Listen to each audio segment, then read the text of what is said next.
రూపాయలు అలానే 200 రూపాయలు సంపాదించుకుంటూ ఇవాళ 500-600 కూడా రావట్లే.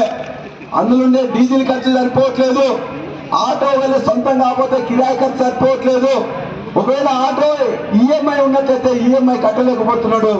సాయంత్రం పోయిన తర్వాత వాళ్ళ బిడ్డనో కొడుకో పొద్దునే ఒక బిస్కెట్ పోయి కొనుక్కోవాలి, చాక్లెట్ కొనుక్కోవాలి డాడీ అంటే కూడా 5 రూపాయలు 10 రూపాయలు ఇవ్వలేని పరిస్థితి ఇలా ఆటో కార్మికులకు తెచ్చిన పరిస్థితి ఇలా రేవంత్ రెడ్డి ప్రభుత్వం తీసుకొని వచ్చింది. దానికోసం ఖచ్చితంగా మేము మొదటిసారి అసెంబ్లీలో మాట్లాడినా. అనేక మంది పిట్టలాగా రాలిపోతున్నారు ఇవాళ ఆటో డ్రైవర్లు. 60,000 మంది ఆటో డ్రైవర్లు ఇవాళ ఇబ్బంది పడుతూ ఉన్నారు. లక్షలాది మంది ఆటో డ్రైవర్లు నువ్వు ఏమి ఇచ్చినా ఇవ్వకుండా వాళ్ళ ఉపాధి వాళ్ళు చూసుకున్నారు, వాళ్ళ కష్టం వాళ్ళు పడుతున్నారు, వాళ్ళ ఆటో వాళ్ళు కిరాయి తీసుకుంటున్నారు, వాళ్ళు కొనుక్కున్నట్టు ఈఎంఐలు కట్టుకుంటున్నారు. కనీసం నువ్వు చెప్పిన మేనిఫెస్టో పెట్టిన విధంగా ఒక 15,000 ఇవ్వమంటే దున్నపోతు మీద వర్షం పట్టడం తప్ప ఈ ప్రభుత్వానికి చెల్లం లేదు. దయచేసి ఆటో కార్మికులు ఆలోచించాలి. వాళ్ళకి ఈ విధంగా మాయ మాటలు చెప్పి ఎన్ని మాటలమ్మా 2,500 ఇస్తారు. వాళ్ళకు కూడా పింఛన్లు పెంచితే పింఛన్లు కొత్త ఇస్తానంటివి, ఇలా తులం బంగారం పెడతానంటివి, రైతు బంధు పెంచుతానంటివి, రైతు బీమా ఇస్తానంటివి. ఇవాళ ఏది చేయలే. చేసింది ఒకటే ఒక్కటి. ఏం చేసిందక్క? ఉచిత బస్సా. ఎక్కడ ఉచిత బస్ అక్క? నువ్వు మీ ఆయన ఇలా పోయినట్లయితే కేసీఆర్ నేను వచ్చినట్లయితే 2కి ఇస్తా, 8,000 ఇస్తా అని చెప్పిండు. ఇచ్చిండు ఎవరికన్నా? కొత్త పింఛన్లు కాదు, పెంచడం కాదు. ఇవాళ అంతకుముందు పెండింగ్ లో ఉన్న పెన్షన్లు కూడా ఒక్కరికంటే ఒక్కరికి ఇంతవరకు కూడా పింఛన్ శాంక్షన్ చేయలే. నేను ఏ వాడకు పోయినా ఎక్కడికి పోయినా బిడ్డ మా ఆయన చనిపోయిండు, దగ్గర 2.5-3 సంవత్సరాలు అవుతుంది, లేకపోతే ఇవన్నీ పెండింగ్ లో ఉన్నాయి మాకు ఇయ్యనని చెప్పేసి వాళ్ళు వికలాంగుల సర్టిఫికేట్ తెచ్చుకున్నాం తమ్ బిడ్డ మాకు ఇప్పియండి అని చెప్పేసి ఆ వికలాంగులకు సంబంధించి అడుగుతున్నారు. ఒక్క పింఛన్ కూడా ఈ 2.5 సంవత్సరాల్లో ఒక్క పింఛన్ కూడా రాలే. అదేవిధంగా మీ అందరికి కూడా ఆనాడు పిసిసి అధ్యక్షులు ప్రెస్ మిత్రులందరికీ నమస్కారం. ఈరోజు చేర్యాల మున్సిపల్ ఎన్నికల సందర్భంగా బీఆర్ఎస్ పార్టీ ప్రచారం గడప గడపకు మా యొక్క అభ్యర్థులను తీసుకుపోవడం జరుగుతున్నది. ప్రొద్దున 1వ వార్డు, 2వ వార్డు, 3వ వార్డు ఈ 3 వార్డులకు సంబంధించిన అభ్యర్థులు మా యొక్క నాయకులు కార్యకర్తలతో ప్రతి ఇంటింటికి కూడా పోవడం జరిగింది. ఏ ఇంటికి పోయినా కూడా ఆప్యాయంగా వాళ్ళందరూ మమ్మల్ని పలకరిస్తూ వారి సమస్యలను నివేదిస్తున్నారు. 2.5 సంవత్సరాల్లో ప్రభుత్వం ఏర్పడిన దగ్గర నుంచి వెళ్ళి ఒక్క రూపాయి కూడా ఇక్కడ డబ్బులు రాలేదని, ఒక్క పింఛన్ కూడా రాలేదని, కాంగ్రెస్ చెప్పిన అన్ని హామీలలో ఒక్కటి కూడా అమలు కాలేదని మొత్తం కూడా చాలా తీవ్ర నిరసన వ్యక్తం చేసింది కాంగ్రెస్ పార్టీ మీద. ఇవాళ ఇక్కడ వేసిన రోడ్లు ఏవైతే ఉన్నాయో, మోరీలు కట్టిన ఏమైనా ఉన్నాయో, కొత్తగా ఏర్పాటు చేసిన ఇంటిగ్రేటెడ్ ఆఫీస్ కాంప్లెక్స్ కావచ్చు, కొత్తగా ఏర్పాటు చేసిన 30 బెడెడ్ ఏరియా హాస్పిటల్ కావచ్చు, లేక వాణిజ్య సముదాయం ఏఎంసీ తరఫున ఏర్పాటు చేసిన వాణిజ్య సముదాయం కావచ్చు, అనేక వార్డులలో ఇంతకుముందు గ్రామీణ వాతావరణం ఉంటే దాన్ని మొత్తం కూడా ఇలా ఆనాడు హరీష్ రావు గారు ఇచ్చిన నిధులు కానీ ప్రభుత్వం ఇచ్చిన నిధులు కానీ ఇలా బ్రహ్మాండంగా మొత్తం చేర్యాలలో 70-80% ఇవాళ రోడ్లు అయినాయంటే అది కేసీఆర్ గారి హరీష్ రావు గారి పుణ్యమే అని చెప్పేసి వాళ్ళందరూ చెప్తున్నారు. అయినా ఇంకా మా ఏరియాలో కొంత సీసీ రోడ్లు కావాలి, మోరీలు కావాలి, లైట్లు సరిగ్గా ఎరగట్లే, కోతుల బెడదా, అదేవిధంగా కుక్కల బెడదా అని అనేక విషయాలు చెప్పారు. చెరువు బాగు చేసుకోవడానికి కూడా ఈ మధ్య కాలంలోనే కేంద్ర ప్రభుత్వ నిధుల నుంచి కొన్ని 3,14,00,000 రావడం తప్ప ఈ రాష్ట్ర ప్రభుత్వం 2.5 సంవత్సరాల్లో ఒక్క రూపాయి కూడా ఇవ్వలే. ఒక్క మీటరు రోడ్డు కూడా వేయలే. ఒక జానడు కొత్తగా మోరీలు కూడా కట్టలే. కాబట్టి ఇవాళ ప్రజలందరూ నిరసన వ్యక్తం చేస్తున్నారు.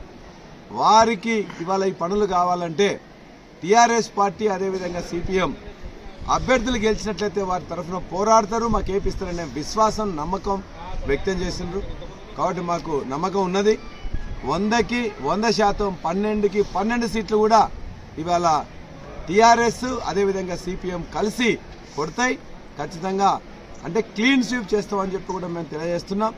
అనేక మంది పెద్దలు కూడా ఇక్కడ చాలామంది మేధావులు, టీచర్లు, అనేక మంది రిటైర్డ్ ఎంప్లాయీస్ వాళ్ళందరూ కూడా మాకు ఇప్పుడు చెప్పారు, మీరందరూ కూడా మంచి అభ్యర్థులను తీసుకొచ్చారు, మంచి ఎజెండాతో ముందుకు పోతున్నారు. ఈ పట్టణ అభివృద్ధి కావాలంటే ఖచ్చితంగా మీరే ఉండాలని చెప్పేసి కూడా వారు ఆశీర్వదిస్తున్నారు. ఇప్పుడే డాక్టర్ పరమేశ్వర్ గారు కాంగ్రెస్ పార్టీ సీనియర్ నాయకులు జేఏసీ అధ్యక్షులుగా కూడా ఉన్నారు.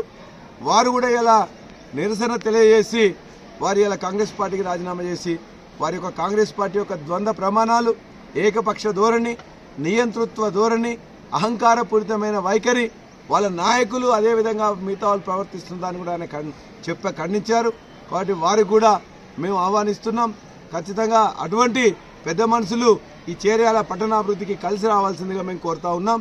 ఖచ్చితంగా చేర్యాల పట్టణ ప్రజలకు మరొకసారి కూడా విజ్ఞప్తి, ఖచ్చితంగా పట్టణం బాగుపడాలంటే, పట్టణంలో మిగిలిపోయిన రోడ్లు వేయాలంటే, పట్టణంలో మిగిలిపోయిన ఏ సమస్యలున్నా ఆ సమస్యలు సాధించాలంటే ఖచ్చితంగా పోరాడే వీరుడు మీ యొక్క వార్డులో గెలవాలి.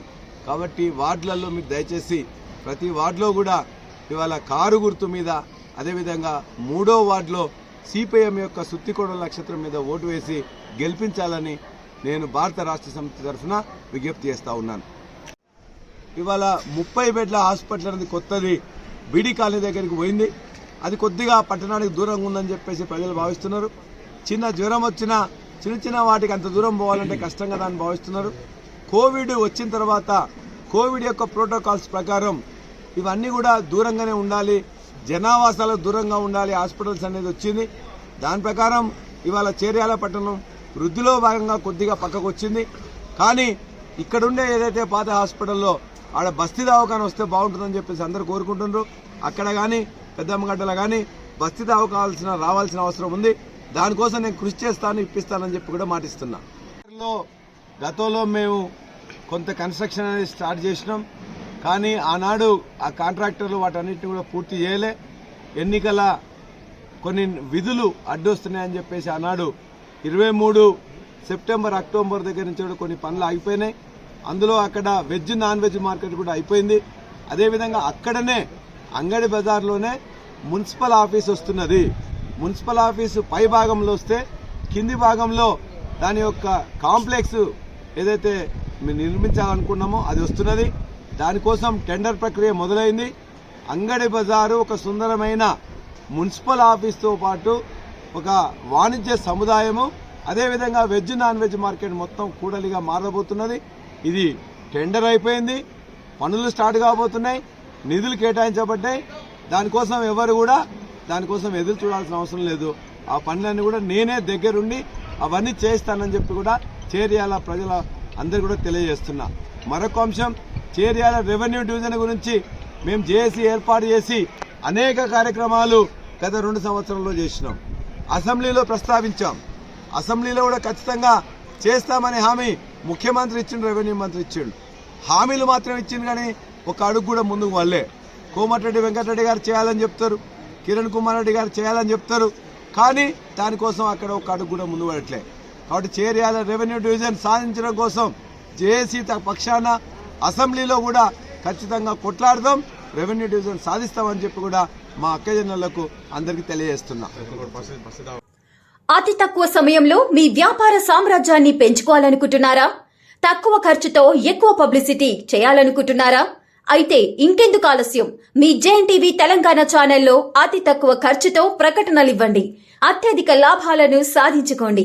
వ్యాపార, వాణిజ్య, పాఠశాలలు, వైద్యశాలలు, హోటళ్లు, వస్త్ర దుకాణాలు, అన్ని రకాల వ్యాపార ప్రకటనల కొరకు సంప్రదించండి. మా ఫోన్ నంబర్స్ 8558288081, 9247896607.